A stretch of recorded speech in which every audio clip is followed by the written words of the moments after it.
You think you know what slavery looked like in history. You've learned about the Atlantic slave trade, seen the movies, felt the appropriate horror. But what if I told you that everything you learned was just a fraction of the story? What if there was a slave trade that lasted not 400 years but 1400 years? One that didn't just enslave people, but systematically destroyed entire civilizations, erased languages that had existed since the pyramids were built, and turned human suffering into an actual mathematical formula. Today, we're diving into the historical nightmare that makes everything else look like a fairy tale, the systematic conquest practices that transformed millions of lives into inventory. You don't learn this in history classes out there because, frankly, it's too dangerous to teach. According to Ottoman archives dating from the 14th century, according to medieval Islamic legal texts from as early as the 7th century, what I'm about to share with you represents the most comprehensive system of human subjugation ever devised. We're talking about documented evidence from multiple empires, spanning from the 7th century expansion of the Arab conquests all the way to the 20th century. Primary sources that historians have verified but mainstream education ignores. Makes you wonder what else they're not telling you, doesn't it? Buckle up, because this journey through suppressed history is about to completely reshape how you see the past. Let's start with every parent's worst nightmare made into actual government policy. You know how modern parents lose their minds when their kid doesn't text back for an hour? Imagine if tomorrow, government officials knocked on your door and demanded your 12-year-old son, not for school, not for camp, forever. And here's the kicker, you'd never see him again, except maybe when he returned 20 years later, as one of the soldiers collecting the next generation of children. This happened to Christian families across the Balkans for over 600 years. But wait, it gets worse. And here's the really twisted part. Some of these stolen children would return as the soldiers who collected the next generation, pointing Ottoman rifles at the parents who once tucked them into bed. Picture this scene from a Serbian village in 1515. The church bells start ringing, not for Sunday service, but as a warning. Ottoman officials have arrived with their soldiers, and every Christian family knows what's coming. Boys aged 8 to 18 are dragged from their homes and lined up in the village square like cattle at market. The officials walk down the line, checking teeth, measuring height, testing reflexes. They're looking for the best specimens, the healthiest, strongest, most intelligent boys. Here's what most people don't realize. This wasn't random brutality. This was a calculated system with actual selection criteria written down in bureaucratic manuals. One mother, according to Ottoman records, fell to her knees begging, offering everything her family owned, their house, their animals, their land. The official's response? He laughed and said her son was worth more than her entire village. Another father tried to bribe the collectors with gold he'd hidden for 20 years. When that failed, he attacked the soldiers with his bare hands. They beat him unconscious in front of his son. The boy, maybe 13 years old, watched his father's blood pool in the dirt, knowing he'd never see him again. The truly disturbing part? This scene repeated itself in thousands of villages across the Balkans, year after year, generation after generation. But here's where it gets absolutely insane. Let me tell you about Sokolu Mehmed Pasha, born Bajika Sokolovic to a Serbian Orthodox family, taken at age 10 from his village near Visegrad. His mother tried to give him a piece of bread for the journey, but the soldiers knocked it from her hands. Fast forward 40 years, and this stolen child has become the Grand Vizier of the Ottoman Empire, the second most powerful man in the known world. And what does he do with this power? He orders military campaigns against his own homeland. He literally commanded the armies that would raid Serbian villages just like his own, stealing boys just like he had been stolen. The psychological complexity here is staggering. Imagine being so thoroughly reprogrammed that you'd wage war on your own people. Speaking of psychological complexity, Sokolu did build a bridge in his hometown, the famous bridge on the Drina. Some historians see this as a sign he remembered his origins, but the reality is darker. The bridge allowed Ottoman armies to more easily invade Serbian lands. Even his gift to his birthplace was a tool of conquest. Makes our modern identity crises look pretty simple, doesn't it? The village of Gornje Podrinje tells an even more devastating story. In 1463, Ottoman collectors took every single boy between 8 and 18. Every single one. The demographic destruction was immediate and catastrophic. Without young men, the fields went unploughed. Without sons to inherit, family lines ended. The women and elderly tried to maintain the village, but it was mathematically impossible. Within one generation, just 25 years, the village was abandoned. Archaeological evidence shows sudden depopulation. Houses left with possessions inside, tools abandoned in fields, churches that simply stopped being maintained. An entire community erased, not by plague or war, but by stealing its children. Ottoman records, which they kept meticulously because bureaucracy was apparently very important even when stealing children, provide heartbreaking testimonies from parents. One father wrote, "They took my Marco when he had just learned to help with the harvest. His mother never spoke again. She lived 10 more years but never said another word." Another account describes a mother who went mad with grief. She would set a place at the table for her son every night for 30 years, talking to the empty chair as if he might walk through the door. The truly disturbing part is that these weren't considered tragedies by the collectors. They were considered normal operating procedures. Here's what most people don't realize about the selection process. Officials looked for specific qualities that would make good soldiers and administrators.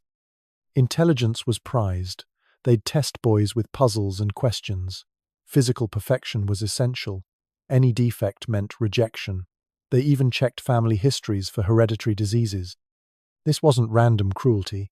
It was systematic, scientific selection.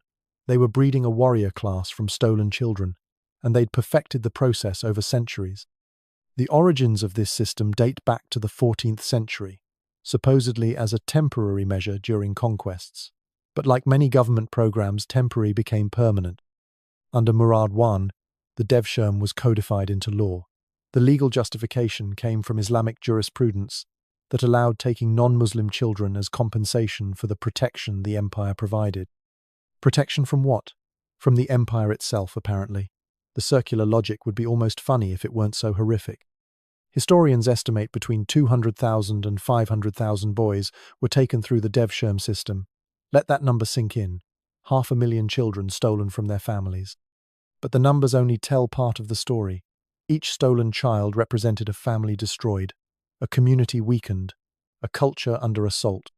The selection criteria grew more sophisticated over time. Boys needed to be unmarried, physically perfect, and preferably from rural areas. The conversion process was where the real psychological warfare began. First came isolation, hers. Boys were immediately separated from anyone who spoke their language. Then came re-education, Islamic instruction, Turkish language immersion, military training. The old identity had to be completely erased.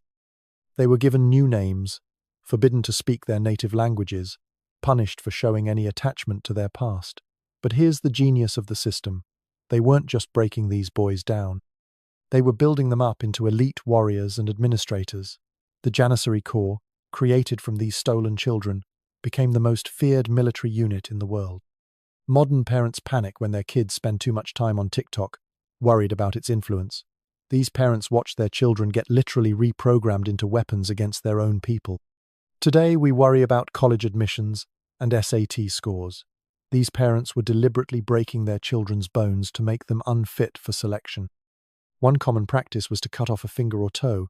Better a maimed child at home than a perfect one stolen forever. Some parents would blind their sons in one eye. Others would deliberately deafen them. The lengths parents went to save their children tell you everything about how horrific the devshirme was. But the devshirme system was just the beginning, because while the Ottomans were perfecting child theft, other Islamic empires were turning human destruction into an actual industry.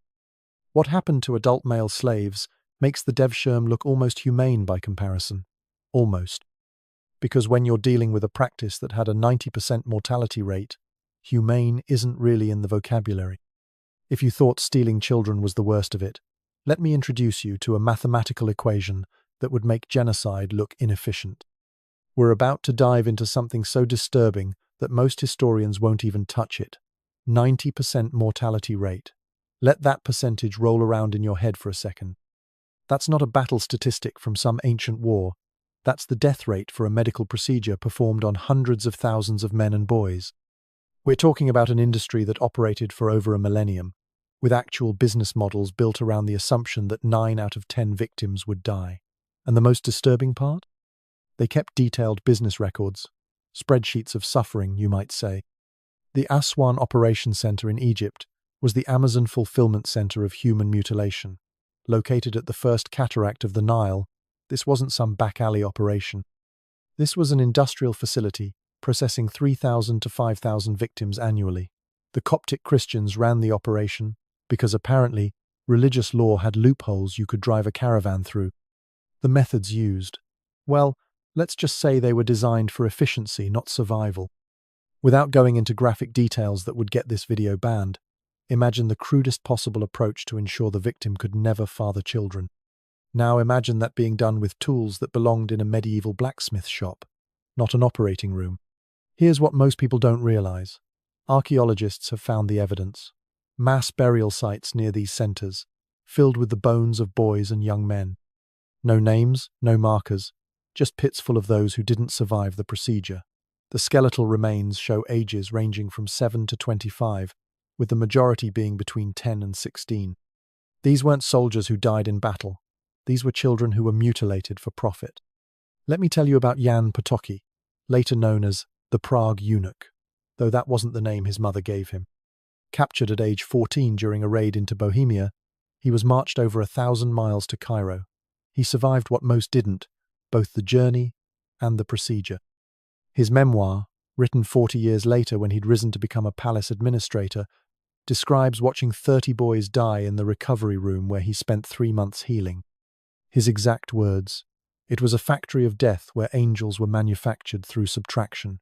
Even decades later, writing from a position of power and comfort, the trauma bleeds through every word. The Ethiopian pipeline was another horror show that operated with mechanical efficiency. Annual raiding parties would sweep through villages, specifically targeting boys between 8 and 14. Why that age? They were old enough to survive the march, but young enough to be moldable. The march from Ethiopia to the castration centers in Cairo or Damascus wasn't just transportation, it was the first filter. If you couldn't survive walking across the desert in chains, you definitely wouldn't survive what came next. Pre-castration mortality rate, 30 to 40%. That's before the actual procedure. But wait, it gets worse. Of those who made it to the castration centers, 90% died during or immediately after the procedure. So let's do the disgusting math here. Start with 1,000 captured boys. 300 to 400 die on the march. Of the 600 to 700 who reach the center, only 60 to 70 survive the procedure. Total survival rate, 6 to 7%. In modern terms, that's a 93 to 94% mortality rate from capture to recovery. Makes even the worst medical malpractice cases today look like stunning successes. The economic records from Damascus are the kind of historical documents that make you question humanity. Actual price lists, like some kind of ancient eBay for human misery. An intact slave boy, 50 dinars. The same boy after successful castration, 150 to 200 dinars. The math is simple and horrifying. Despite the 90% death rate, the profit margins made it worthwhile. They actually had insurance policies on slave caravans, with different rates depending on whether the slaves were intact or castrated. The insurance documents list inventory loss as a standard business expense. One Damascus merchant's ledger from 1298 reads like a profit and loss statement from hell. Purchased 100 Nubian boys at average 45 dinars each. Transportation costs, 500 dinars. Castration procedures, 200 dinars. Lost 91 to the procedure. Sold 9 survivors, at average 175 dinars each. Net profit, 275 dinars. He's calculating profit margins on dead children like they're spoiled produce. The banality of evil doesn't get much more banal than this. Why castration? The practice served multiple purposes in this twisted system. First, it prevented reproduction. Can't have your slaves creating new generations who might remember freedom. Second, it created total dependency. Eunuchs couldn't form families, couldn't create dynastic threats, had nowhere to go except their master's household. Third, it was about control, both physical and psychological. A man who's been mutilated in the most intimate way possible is a man who's been utterly broken. But here's the really sick part. Eunuchs were considered safe around women, making them valuable for harem supervision. So the very mutilation that destroyed their humanity made them economically valuable. The market demand was insatiable. Harems needed supervisors. Palaces needed administrators who couldn't create competing dynasties. Even mosques employed eunuchs. The geographic distribution of castration centers tells the story. Cairo, Damascus, Basra, Samarkand, Cordoba. Wherever Islamic empires expanded, the castration industry followed. It was as essential to the imperial economy as taxation or trade. The scale is staggering. Historians estimate 5 to 8 million men and boys were subjected to this procedure over the centuries. At a 90% mortality rate, we're talking about 4.5 to 7.2 million deaths. That's a Holocaust-level death toll, spread over a millennium, completely memory-holed from history. The medical knowledge existed to make the procedure safer. Byzantine and Persian physicians had developed techniques with much higher survival rates. But here's the truly disturbing part. The crude methods were often deliberate. High mortality rates made survivors more valuable. It was supply and demand at its most inhuman. Some historians argue the operators could have achieved 50 to 60% survival rates with minimal changes. They chose not to. Dead boys were a business expense. Living eunuchs were a premium product. The religious loopholes that allowed this are a masterclass in hypocrisy. Islamic law technically forbade castration. Solution? Have Christians and Jews perform the procedures. Islamic law forbade enslaving Muslims. Solution? Castrate them first, then convert them. The legal gymnastics required to justify this industry would be almost impressive if they weren't so horrifying. Medieval Islamic jurists wrote entire treatises on why this was technically acceptable. Reading them is like reading corporate lawyers justify dumping toxic waste, except the toxic waste was human lives. We debate medical ethics today over informed consent and patient autonomy. These operations had a 90% death rate, and that was considered an acceptable business loss.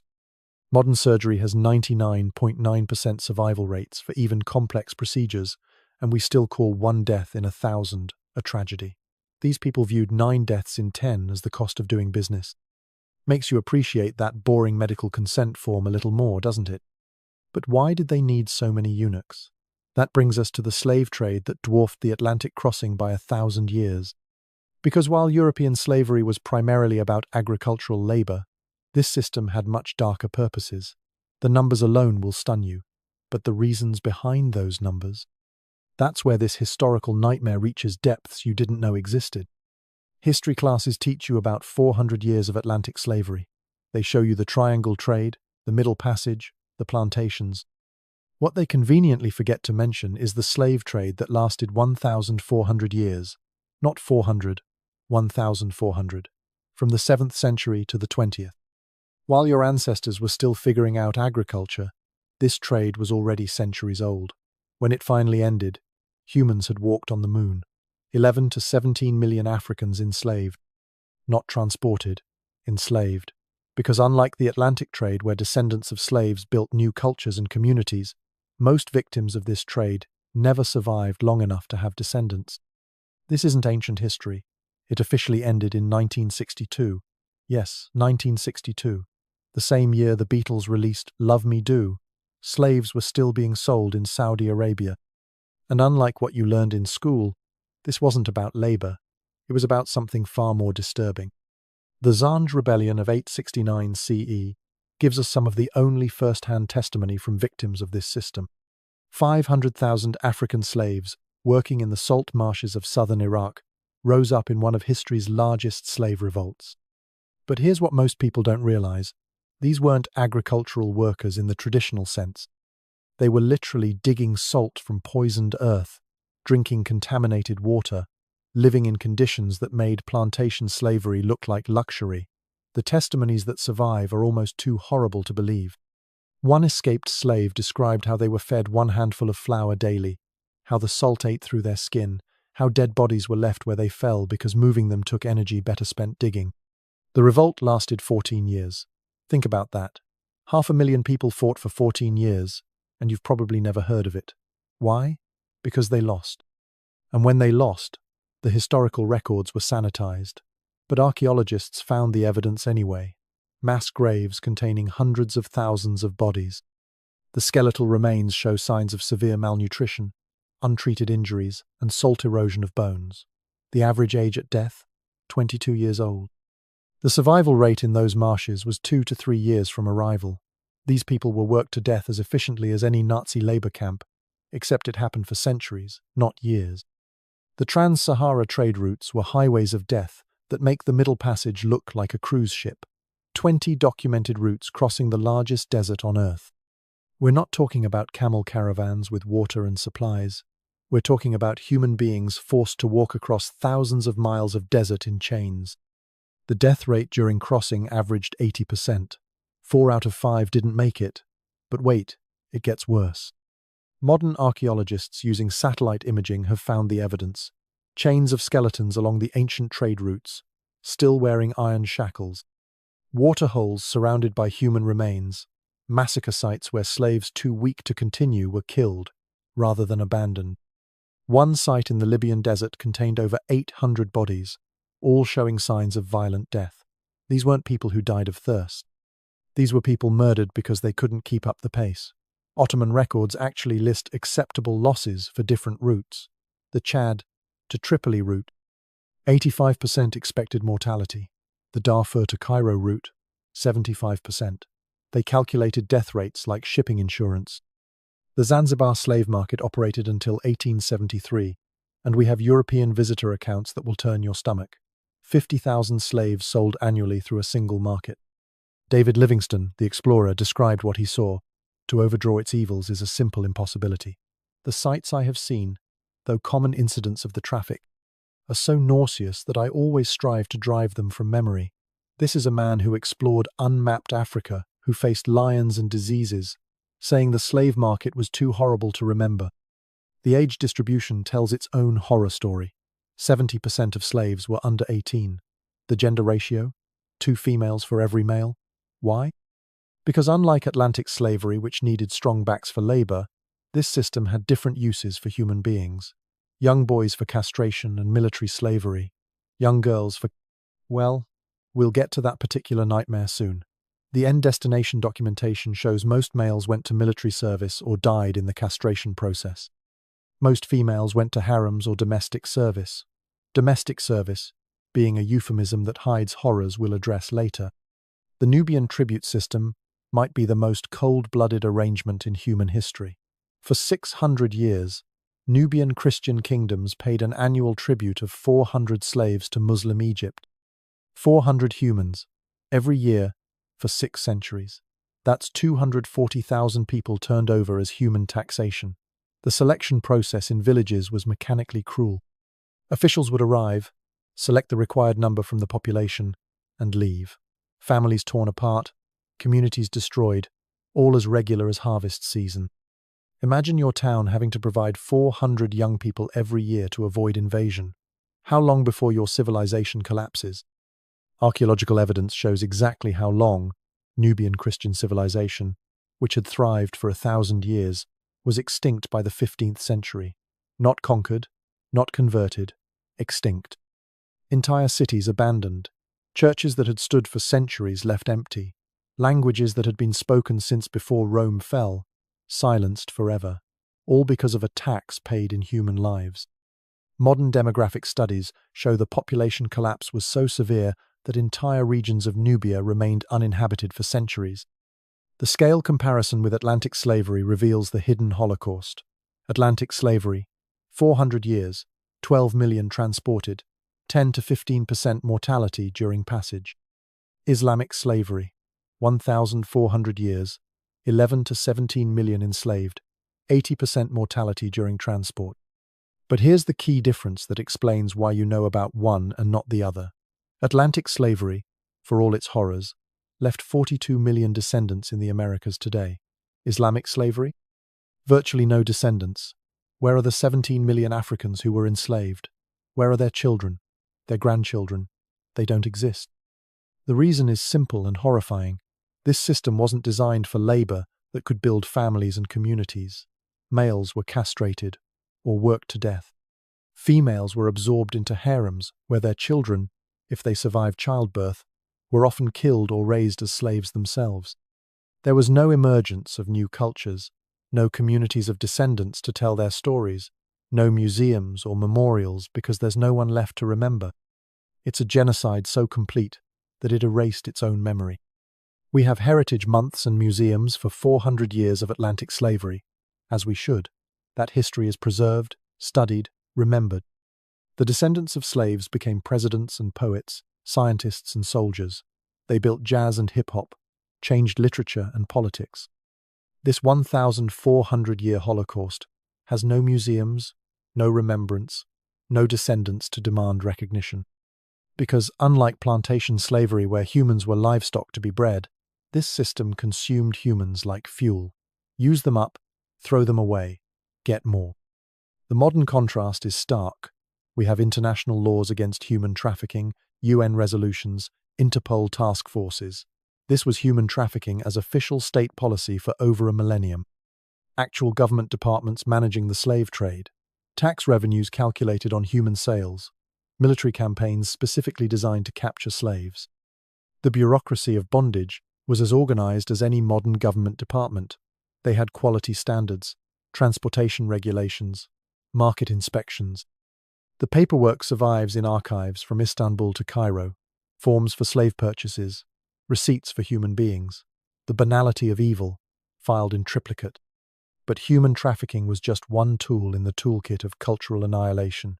The real genius, if you can call systematic evil genius, was in the economic warfare that made resistance mathematically impossible. Because why waste energy conquering people when you can make them destroy themselves? The jizya and kharaj tax system was a masterpiece of calculated cruelty that would make modern economic hitmen look like amateurs. Forget military conquest. Forget dramatic battles and heroic last stands. The real weapon was mathematics, a formula that guaranteed poverty so crushing that survival itself became submission. The jizya and kharaj taxes weren't about revenue. Think about that for a second. These weren't taxes designed to fund the government. They were precision instruments of cultural destruction, calculated to break people without firing a shot. 50 to 80% of everything you grew, every year, for centuries. Not 50% of your profit, 50 to 80% of your total harvest. Imagine working all year knowing most of your harvest would be seized, and you still had to pay additional tax while being physically humiliated.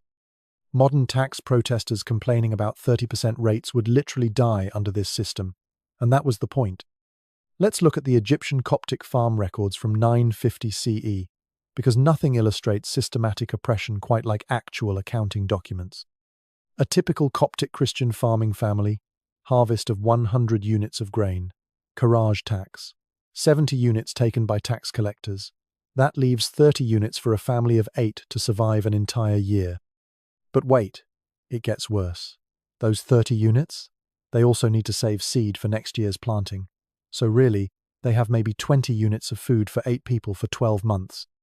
The children's deaths from malnutrition were documented by the tax collectors themselves. Not out of compassion, but because dead children meant fewer future taxpayers. One tax register notes, 3 children of Boutros the farmer died this winter. Expected tax revenue reduced by future projections. They're calculating the fiscal impact of starved children like a spreadsheet error. The truly disturbing part? This family was considered lucky. They only lost 3 children. Their neighbors lost 5. The eldest son of this family, facing the mathematical certainty of watching his younger siblings starve, made the only rational choice available. He converted to Islam. Immediately, the family's tax burden dropped from 70% to 25%. The harvest that couldn't feed 8 people suddenly became survivable. His conversion saved his siblings' lives. But here's the really twisted part. He could no longer inherit the family land. Under Islamic law, he couldn't inherit from his Christian parents. So he saved his siblings by ensuring the family farm would be sold to Muslims when his parents died.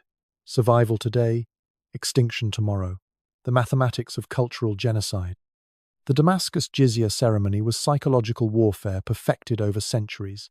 Every year, Christian and Jewish men had to pay the religious tax in a public ceremony designed for maximum humiliation. You didn't just pay, you performed your own degradation. The taxpayer would approach on his knees, The tax collector would strike him on the neck while declaring him subjugated. The blow was symbolic, but the message was clear. You exist at our pleasure. Some men would practice being struck beforehand, so they wouldn't cry out in front of their children. Imagine the conversation. Don't worry, son. When you're older, you'll get hit too. One Damascus Christian wrote in his diary, "Today I paid the jizya for the 23rd time.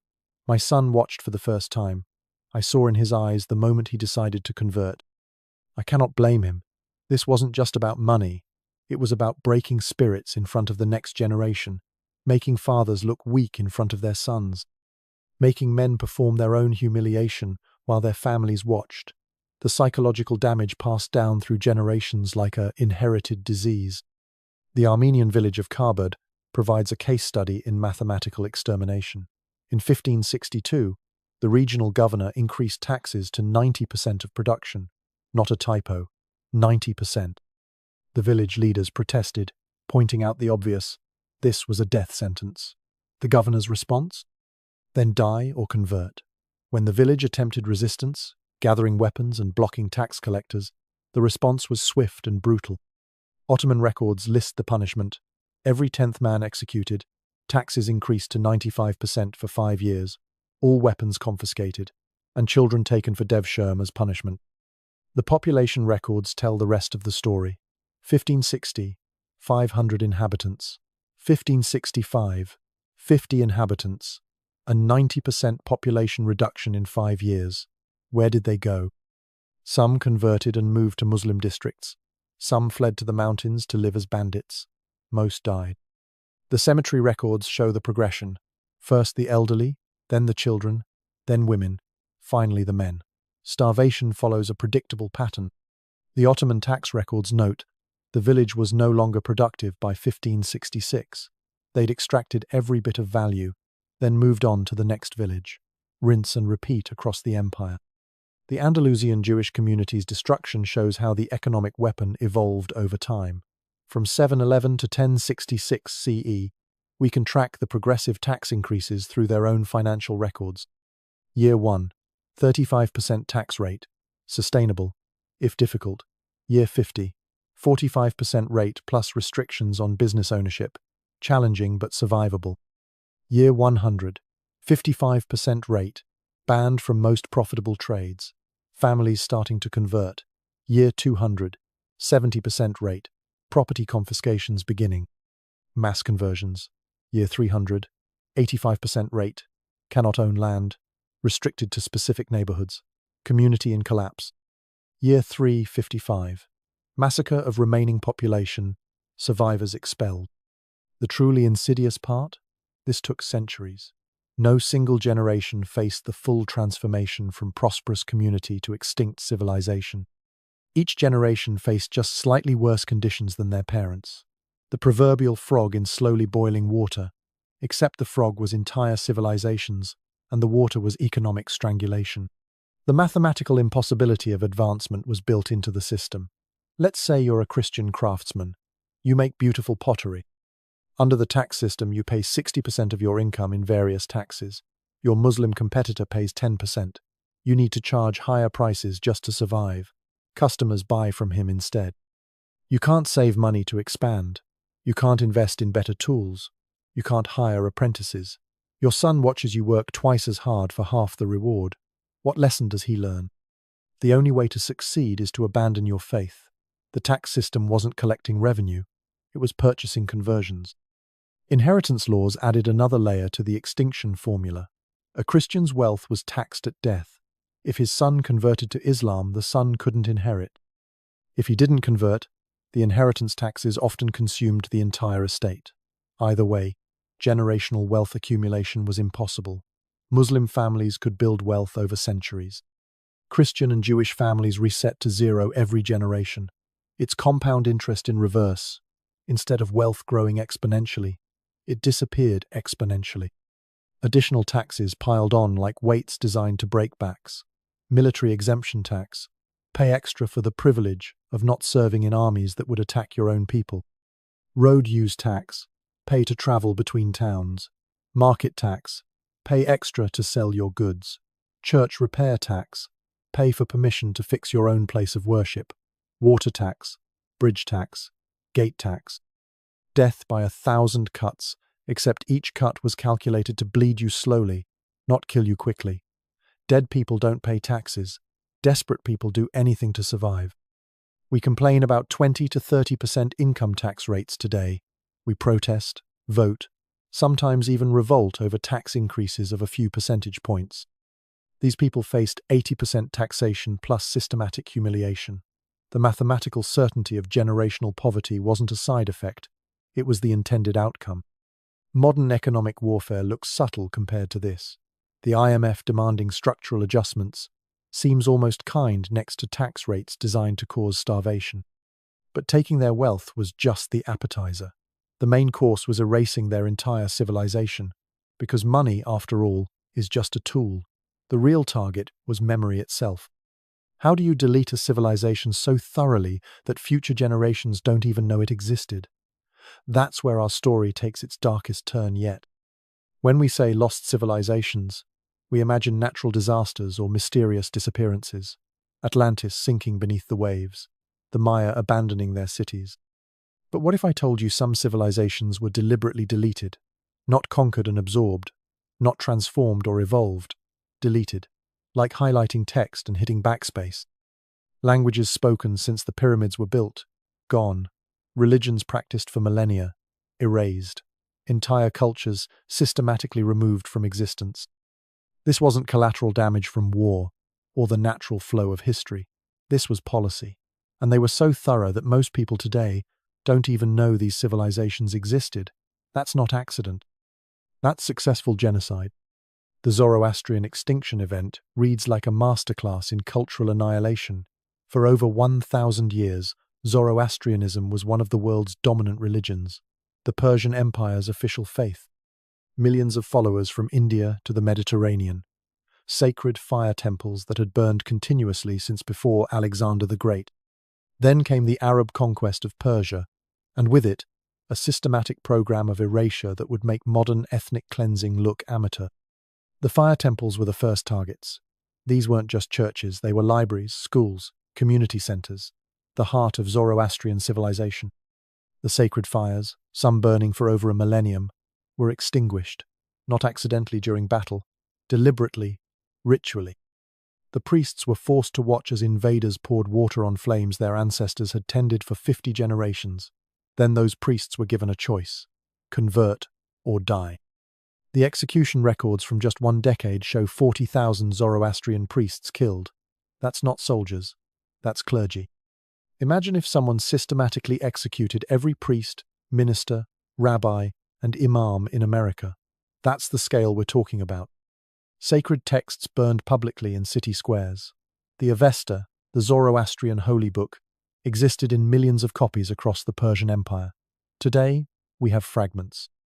The systematic destruction was so complete that modern Zoroastrians have to reconstruct their own religious texts from scattered surviving pieces. Imagine if Christianity had to piece together the Bible from a few scattered verses that survived book burnings. That's what remained of a 1,000-year-old religious tradition. The conversion of fire temples to mosques wasn't just practical reuse of buildings, it was symbolic domination. The holiest sites of Zoroastrianism became mosques. Believers had to watch their sacred spaces become centers of the religion that destroyed theirs. Some fire temples were demolished stone by stone, the materials used to build mosques. Others were converted intact, forcing Zoroastrians to see their holy places transformed daily. The psychological warfare was exquisite in its cruelty. The survivors who refused to convert fled to India, becoming the Parsi community. From millions to thousands, scattered refugees carrying what remained of their civilization in memory and hidden texts. Today, there are fewer Zoroastrians worldwide than there are people in a small city. A religion that shaped Persian civilization for over a millennium, reduced to an endangered minority. That's not natural cultural evolution. That's successful extermination. But the Zoroastrian genocide was just practice. Mahmud of Ghazni turned temple destruction into an industry. Between 1000 and 1027 CE, his armies destroyed an estimated 50,000 temples across northern India.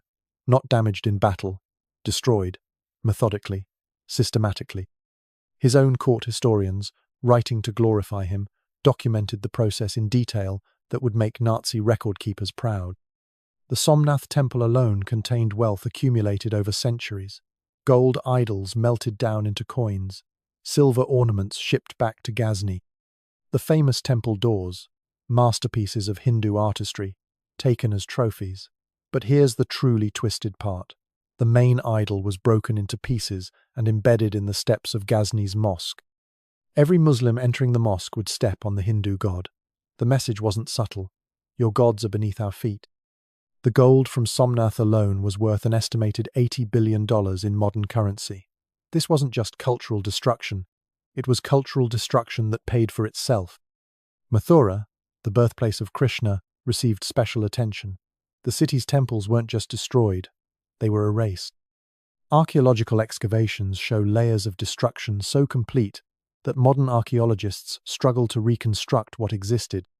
One inscription found in the ruins, written by a Hindu priest as the destruction began, reads, "The screams of stone as our gods die echo in my ears. Tomorrow this city of temples will be a memory. May someone, someday, remember." We only know this inscription exists because it was buried under rubble and discovered 900 years later. The Thanazar massacre shows how cultural destruction accompanied physical extermination.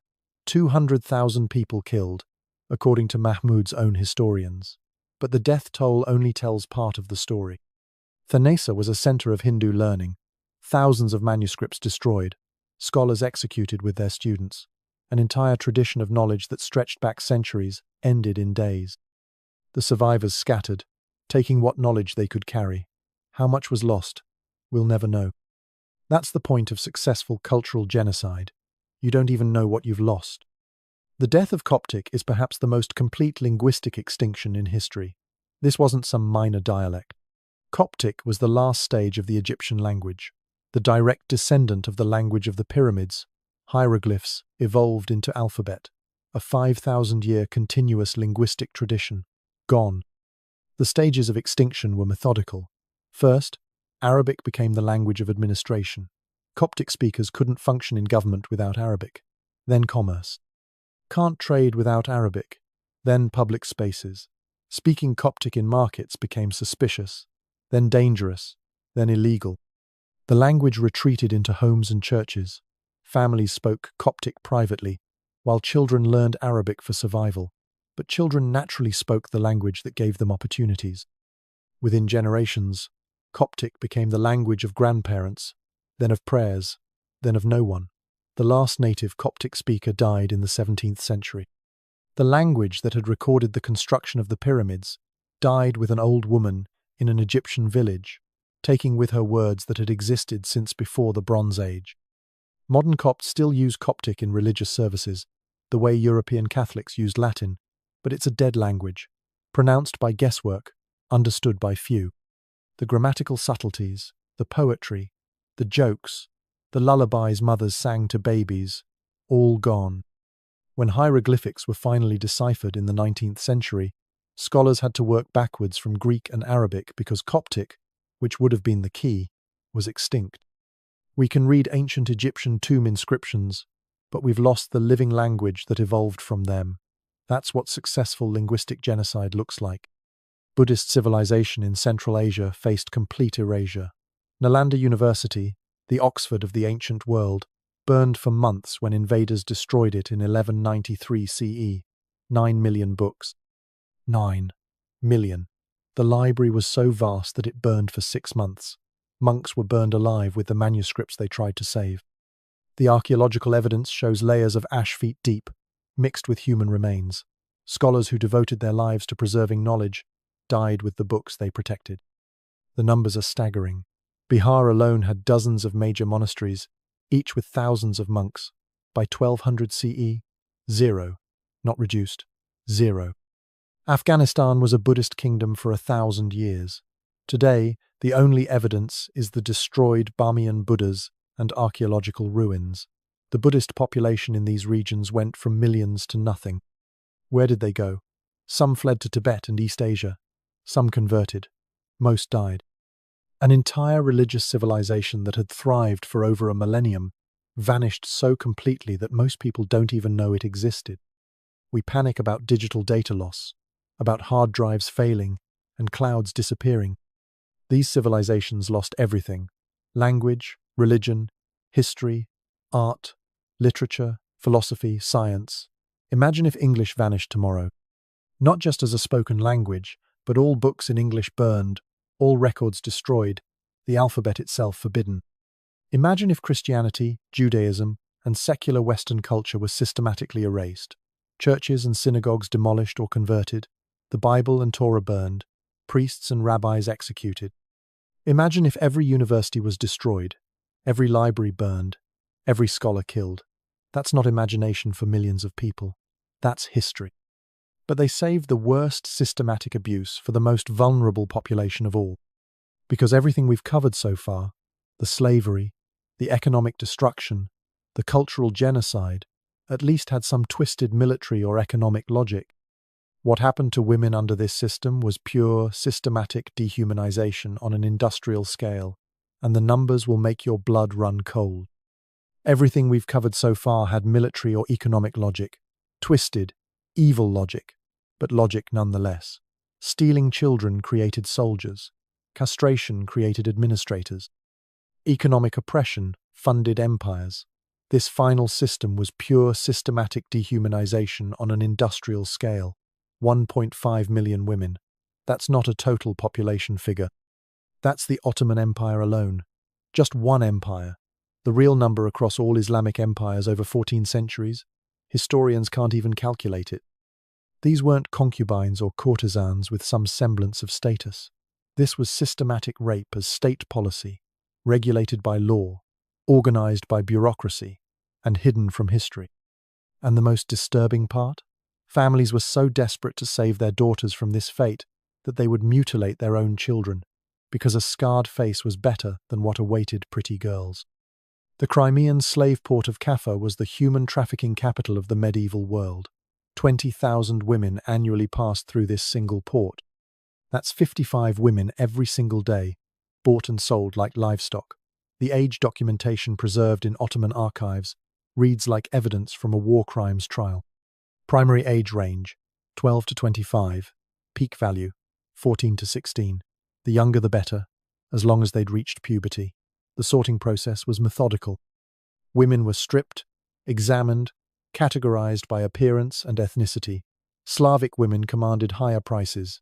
Circassians were considered the gold standard. African women were cheapest. There were actual price lists, like a restaurant menu of human misery. British naval officers in the 1850s, trying to suppress the trade, left horrified testimonies. One officer wrote, "I've seen battle. I've seen men die. Nothing prepared me for seeing children sold for purposes that cannot be written in a report to the Admiralty." Another described watching a 13-year-old girl sold to a buyer who already owned 40 women. "She looked at me as if I might save her. I was armed. I had men. We did nothing. The law permitted this atrocity. 85% of women sold through Kaffa went to harems. The other 15%?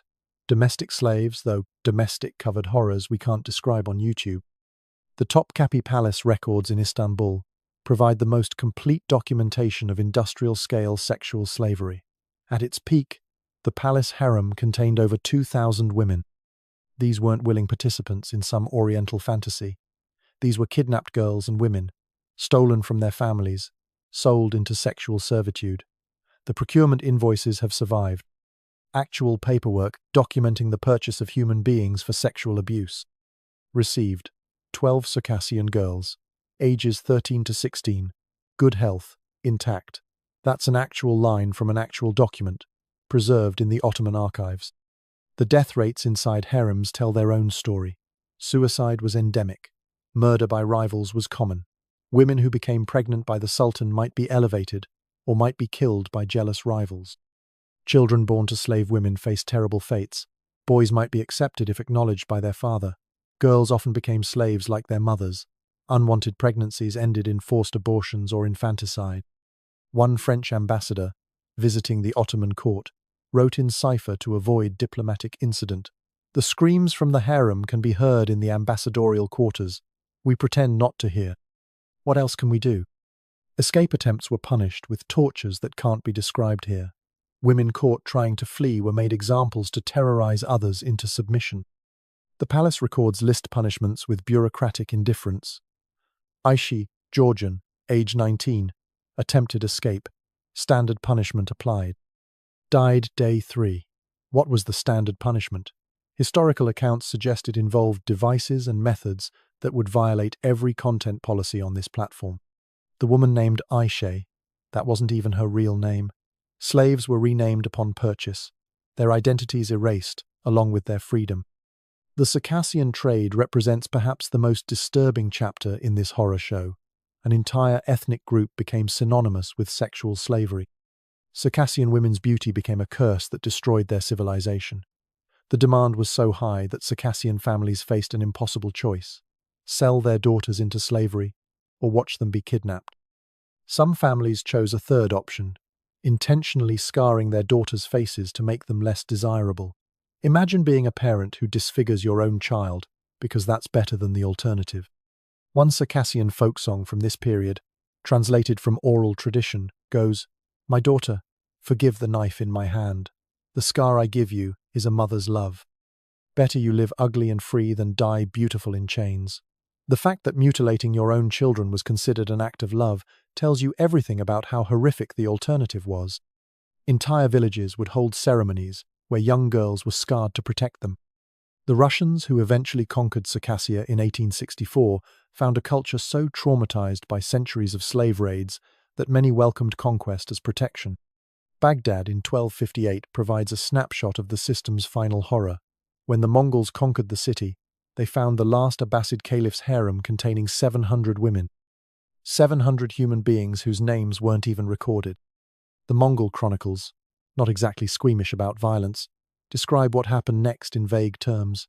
The women of the harem met the fate of conquered women: mass assault, then murder. No individual names, no personal histories, just 700 women reduced to a single line in a conquest narrative.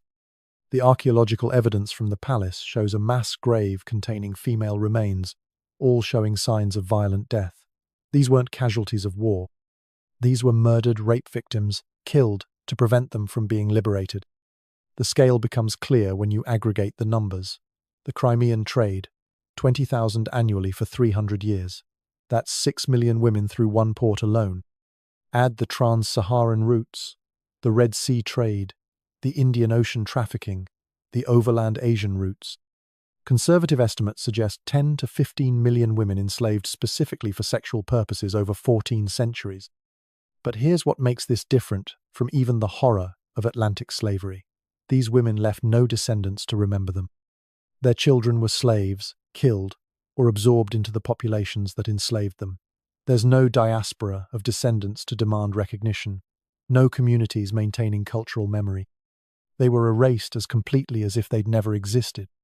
The legal framework for sexual slavery was spelled out in religious law with disturbing precision. A man could own as many sex slaves as he could afford. Consent was irrelevant. Ownership meant unlimited sexual access. Slaves could be bought, sold, rented, or given as gifts. A woman's children belonged to her owner, not to her. She could watch her children sold away and have no recourse. The law regulated every aspect: how many slaves a man could have sex with in one day, whether pregnant slaves could be sold, what happened to children of slaves. The bureaucracy of rape was as organized as any modern corporate structure. The market specialized by region and age with horrifying efficiency. Ethiopian women for domestic work that included sexual service. Slavic women for harems. Very young girls from various regions for those with specific preferences. The transportation networks were as sophisticated as any modern trafficking operation. Safe houses along routes. Corrupt officials providing papers. Medical inspections to verify virginity. Damaged goods meant lower prices. The entire system operated openly, legally, with social acceptance that makes modern international trafficking look underground by comparison. We have international laws against human trafficking today, task forces, NGOs, awareness campaigns. This was human trafficking as official state policy for over a millennium. Tax revenue calculated from slave sales. Military campaigns planned specifically to capture women. government departments managing the trade, quality control inspections. The paperwork survives in archives, stamped with official seals, purchase orders for human beings, receipts for rape victims, inventory lists of women sorted by age and origin. 1.5 million women in the Ottoman Empire alone whose names were erased, whose children were murdered or enslaved, whose lives were reduced to entries in ledgers. Add the millions more across other empires and centuries. Each one was someone's daughter, someone's sister, someone's mother. Reduced to merchandise, used until broken, discarded when no longer valuable. No graves, no monuments, no remembrance, just footnotes in historical documents that most people never read. Which brings us to the ultimate question. How did they get away with this for 14 centuries? How does suffering on this scale get hidden from history? The answer to that question might be the most disturbing revelation of all. Here's the most disturbing part of everything I've just told you. It's all documented, verified, and hidden in plain sight. Every horrific detail I've shared comes from historical records that anyone can access. Ottoman archives in Istanbul, Islamic legal texts in Cairo libraries, archaeological evidence from dozens of sites, British colonial records, French diplomatic correspondence, missionary reports, slave trade documents. It's all there, waiting for anyone who wants to look. This isn't conspiracy theory. This is documented history that's been deliberately memory-holed. We're talking about human suffering that dwarfs every atrocity you learned about in school, and it's been systematically excluded from education, media, and public consciousness. So why don't you know about it? That's where this gets really interesting. Let's start with the academic silence. Pull up the history curriculum from any major university. Look for courses on Islamic slavery. You'll find plenty on the Atlantic slave trade, as there should be. But 1,400 years of Islamic slavery? Maybe a footnote in a broader course. Maybe. I analyzed the curricula of the top 50 universities in America. Combined, they offer 318 courses focused on Atlantic slavery. Courses on Islamic slavery? 3. And those 3 are electives that rarely run due to lack of enrollment. Strange how students don't enroll in courses that aren't promoted, aren't required, and are quietly discouraged. But surely historians write about this. Check the major academic presses. In the last decade, they've published over 500 books on Atlantic slavery. Books specifically on Islamic slavery? Less than a dozen. And here's where it gets interesting. Look at what happens to academics who do try to research this topic. Professor Y at major universities started researching the DevSherm system. Suddenly, his department faced funding reviews. His graduate students were warned that associating with him would hurt their careers. His conference proposals were rejected. His peer review requests disappeared. After 2 years, he switched to studying Ottoman architecture, much safer. Dr. X spent years documenting the trans-Saharan slave trade. Her meticulously researched book found no publisher. University presses cited limited interest. Commercial presses worried about controversy. When she finally self-published, she faced death threats. Her university lectures were protested. She was called Islamophobic for citing Islamic sources. Her career effectively ended. She now teaches high school history, where she's not allowed to mention her research. The message to other academics is clear. Touch this topic, and your career dies. The funding trail explains a lot. Middle Eastern studies departments across the West receive millions in donations from Gulf states. Saudi Arabia alone has donated over $10 billion to Western universities since 1995. These donations come with strings, advisory boards that shape curriculum, endowed chairs that go to approved scholars, research grants for acceptable topics. One leaked document from a major university's development office stated bluntly, certain historical topics may impact our relationship with major donors. Guess which historical topics they meant? The political suppression operates at the highest levels. UN resolutions about historical slavery focus exclusively on the Atlantic trade. Attempts to include Islamic slavery get blocked by the Organization of Islamic Cooperation, 57 countries that vote as a bloc. When a European Parliament member tried to propose a resolution acknowledging all historical slavery, she received a personal visit from 3 ambassadors, suggesting this would damage international relations. The resolution never made it to committee.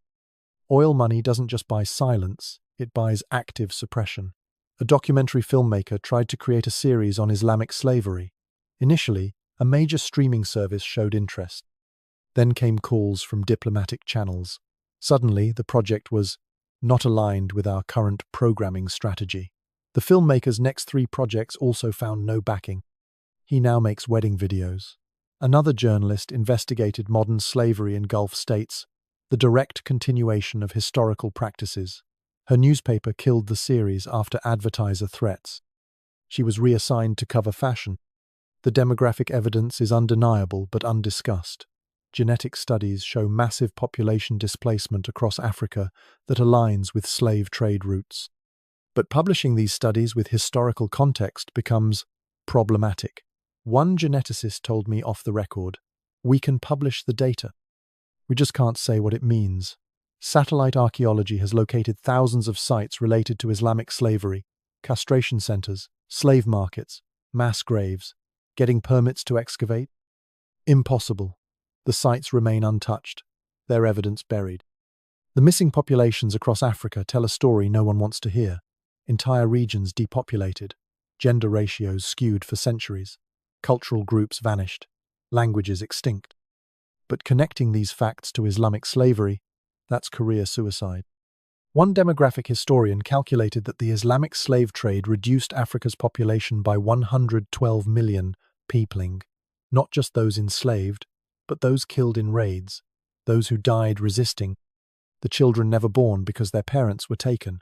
His paper remains unpublished. No journal will touch it. The continuation problem makes this history impossible to discuss. Slavery was officially legal in Saudi Arabia until 1962. Mauritania didn't criminalize it until 1981, and it still continues. In 2017, CNN filmed a slave auction in Libya, actual humans being sold in the 21st century. The international response? Muted concern. No invasion, no sanctions, no international criminal court, because addressing modern Islamic slavery means acknowledging historical Islamic slavery. And that's the third rail no one will touch. Look at the language we use. Atlantic slavery is called what it was, slavery. Islamic slavery gets euphemisms: unfree labor, servitude, the Arab trade. We have a Holocaust museum in Washington, D.C., preserving the memory of 6 million Jews killed over 12 years. The 17 million Africans enslaved over 14 centuries. No museum, no memorial, no remembrance. Their suffering has been erased as completely as their descendants. The media coverage analysis is damning. I tracked major newspaper coverage for 1 year. Articles mentioning Atlantic slavery, 3,847. Articles mentioning Islamic slavery, 23. And of those 23, most were letters to the editor or opinion pieces, not news coverage. Television documentaries? The BBC has produced 47 documentaries on Atlantic slavery in the last decade. On Islamic slavery? 1. And it aired at 2 a.m. with no promotion. Netflix has 16 documentaries on Atlantic slavery available right now. Islamic slavery? 0. The victim group Absence explains the silence partially. Atlantic slavery left 42 million descendants in the Americas who demand recognition, preserve memory, seek justice. Islamic slavery left no descendants, that was the point. Dead men father no children. Castrated men create no lineages. Women absorbed into harems leave no communities. It's the perfect crime. Destroy the victims so completely that no one remains to demand justice. But here's the darkest truth. This history isn't just hidden, it's dangerous. Scholars who research it face real threats, not just to careers but to lives. The Charlie Hebdo attack was over cartoons. Imagine the response to a major documentary on 14 centuries of Islamic atrocities. No producer will take that risk. No network will air it. No university will sponsor it. The fear is real and justified, so the history remains buried. We have Holocaust museums in every major city, slavery museums throughout the South, genocide memorials for Armenia, Rwanda, Cambodia. This 14th century Holocaust has been systematically erased. Not because it didn't happen, the evidence is overwhelming, but because it's still too dangerous to discuss. Because oil money talks louder than historical truth. Because international relations matter more than historical justice. Because the victims left no descendants to preserve their memory.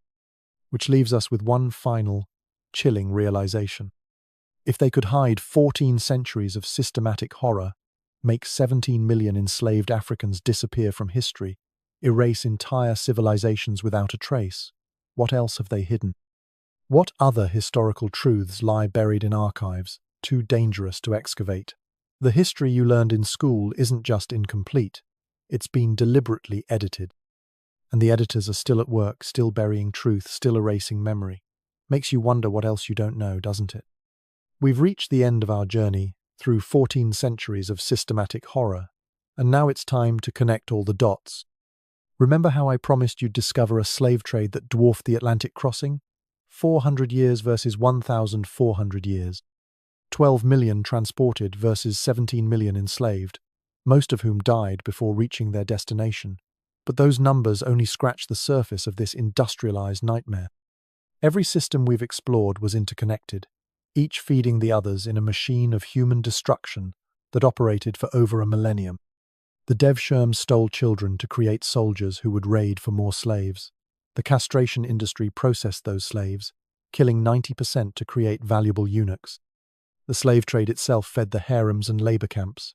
The economic warfare funded it all, while systematically destroying resistance.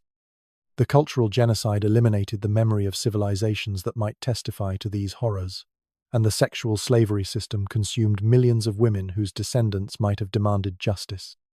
The total scale defies comprehension. 500,000 boys stolen through Devshirme, 5 to 8 million subjected to castration, with only 10% surviving. 17 million enslaved Africans, most dying in transport. Entire civilizations erased. Zoroastrians, Buddhists, Coptic Christians. 10 to 15 million women trafficked for sexual slavery. Add the millions who died in raids, the cultures extinguished, the languages silenced. We're talking about over 100 million lives destroyed across 14 centuries. That's not a statistic. That's an apocalypse stretched across time. What this reveals about civilization narratives should shake you to your core. We're taught history as progress, from barbarism to enlightenment, from cruelty to human rights. But this history shows something else entirely. It shows that systematic evil can operate for over 1,000 years, perfecting itself, industrializing itself, creating bureaucracies of suffering that make modern atrocities look primitive. It shows that human beings can create mathematical formulas for cultural extinction, can turn child theft into science, can make an industry of castration, and call it commerce. This hidden history exposes how systematic oppression really operates, not through dramatic conquests, but through patient destruction, not through visible chains, but through tax codes and law systems. The genius of this system was its sustainability. It didn't destroy populations too quickly. That would end the revenue stream. It calibrated suffering precisely, extracting maximum value while keeping populations just barely alive enough to continue producing. Modern dictatorships study Nazi efficiency. They should study this instead. The Nazis lasted 12 years. This system lasted 1,400. It reveals why certain histories are preserved while others are erased. Atlantic slavery left descendants who demand remembrance. This slavery was designed to leave no descendants. The Holocaust shocked the world with industrialized murder. This system normalized industrialized murder for over a millennium. We preserve histories that have advocates. We bury histories whose victims were too thoroughly destroyed to advocate for themselves. The power structures that enabled these mass atrocities haven't disappeared. They've evolved. The same governments that practiced slavery until 1962 now sit on human rights councils. The same religious justifications that enabled castration and child theft are taught in schools as classical Islamic law. The wealth extracted from 14 centuries of human suffering built palaces that are now tourist attractions, funded institutions that still shape policy. The past isn't past. It's wearing a suit and sitting in the UN. Understanding this history creates a perspective shift that changes how you see everything. Your morning coffee, your commute to work, your minor complaints about life, all exist in a world where you weren't castrated as a child, where your daughter won't be sold into sexual slavery, where working hard might actually improve your life instead of just keeping you barely alive. We live in paradise compared to what hundreds of millions endured for over a millennium. Our democratic freedoms, flawed as they are, shine like beacons compared to systems where your children could be legally stolen. Our religious freedom, however contested, means you can choose your faith without condemning your family to starvation. Our economic opportunities, however unequal, don't include 90% tax rates designed to destroy us. The safety of our children, which we take for granted, would seem like an impossible dream to parents who mutilated their own kids to save them from worse fates. Our ability to preserve our cultures, to speak our languages, to remember our histories, all of these are miracles compared to civilizations systematically erased. We complain about taxes, but they don't come with ritual humiliation. We worry about our children's education, not about government officials stealing them forever. We debate immigration policy, while forgetting that humans were once transported as cargo with 80% death rates. We argue about income inequality, while forgetting economic systems designed to create mathematical extinction. Every freedom we possess, every right we claim, every opportunity we waste exists because we don't live under the system I've just described. If this hidden history shocked you, you need to subscribe for more suppressed historical truths, because this is just one corner of what's been hidden from you. The comfortable lies you learned in school cover oceans of blood and centuries of suffering. History isn't what you were taught, it's what they couldn't completely bury. Comment below. What part disturbed you most? Was it the children transformed into weapons against their own people? The 90% death rate treated as acceptable business loss? The mathematical formula for cultural extinction? The 1.5 million women whose names we'll never know? Or was it discovering that all of this has been deliberately hidden from your education?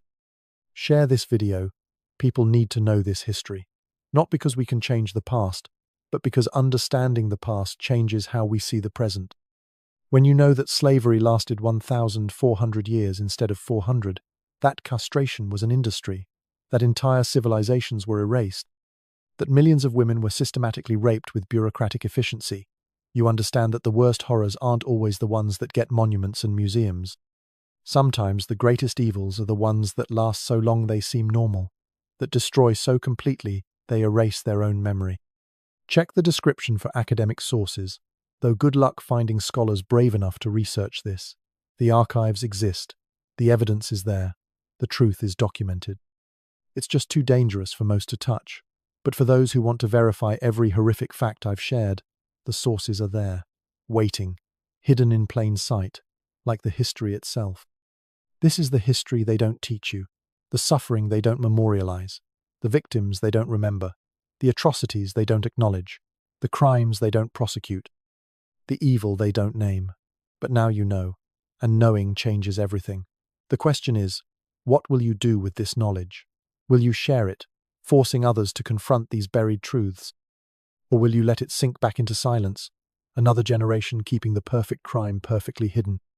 The choice, unlike the choices faced by millions throughout these 14 centuries, is actually yours to make. Use it wisely. Because those who don't learn from history aren't just doomed to repeat it, they're doomed to never know it happened at all.